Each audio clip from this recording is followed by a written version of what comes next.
नमस्कार, मैं हूं महेंद्र। आज हम बात करने वाले हैं उस सच्चाई की जिसे बड़े बड़े चैनल्स दिखाने से डरते हैं।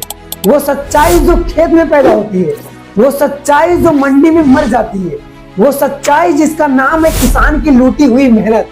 धान का सरकारी रेट 23 रुपए प्रति किलो बताया जाता है, लेकिन जमीनी हकीकत क्या है? किसान का धान खरीदा जा रहा है 15 से 16 रुपए किलो में। किसान रो रहा है और बिलोचिए माला माल हो रहे हैं। जरा सोचिए, बारिश में भीगते हुए, धूप में जलते हुए, पूरी रात खेत में खड़े रहकर जो किसान फसल उगाता है, न जाने कितने घंटे तक यूरिया खाद के लिए लाइन में लगा रहता है, लेकिन उसी किसान को मंडी में कहा जाता है भैया आपका धान तो 23 वाला है, लेकिन क्वालिटी 16 की है। और किसान क्या करे? बिल खरीद चुका है, डीजल पर खर्च कर चुका है, घर पर बच्चे इंतजार कर रहे हैं, वो मजबूरी में अपना धान 16 रुपए किलो में बेच देता है। अब आता है सबसे बड़ा खेल। बिचौलिया किसान से 16 रुपए में खरीदता है और सरकार को बताता है हमने 23 रुपए में खरीदा है। बाकी का पैसा जेब में, मुनाफा जेब में, सिस्टम चुप। क्या यही है देश के अन्नदाता के साथ न्याय? एक औसत किसान 1 एकड़ में लगभग 20 से 25 कुंटल धान पैदा करता है।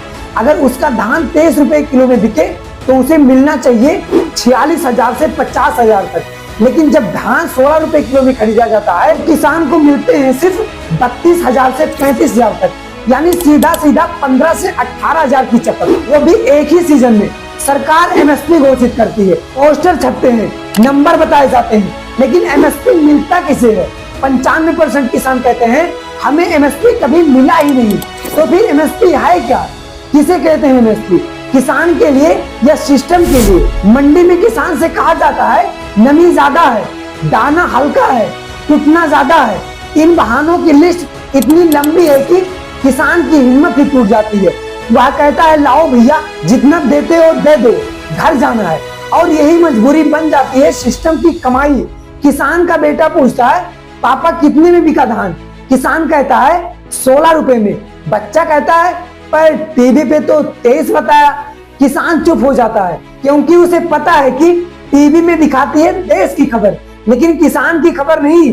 जब खेती घाटे का सौदा बन जाए तब युवा खेती क्यों करेगा? वो बोलता है मेहनत भी मेरी, नुकसान भी मेरा, तो फायदा किसका?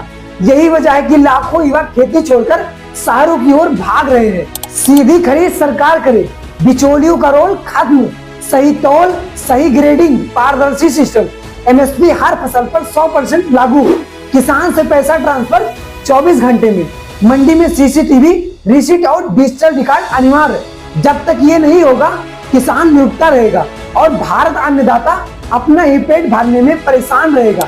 कहने को तो हम कहते हैं भारत कृषि प्रधान देश है, लेकिन हकीकत ये है कृषि प्रधान देश का किसान आज भी मजबूर है, आज भी ठगा जा रहा है, आज भी 23 का धान 16 में बेच रहा है। कब रुकेगा ये खेल? कब मिलेगा किसान को उसका हक? और कब बनेगा किसान वास्तविक अर्थ में इस देश का राजा? मैं हूं महेंद्र और आप देख रहे थे इस जमीनी सच्चाई का सबसे बड़ा सवाल, किसान की फसल के साथ ये धोखा कब रुकेगा? धन्यवाद। मैं हूं महेंद्र और मिलते हैं अगले वीडियो में।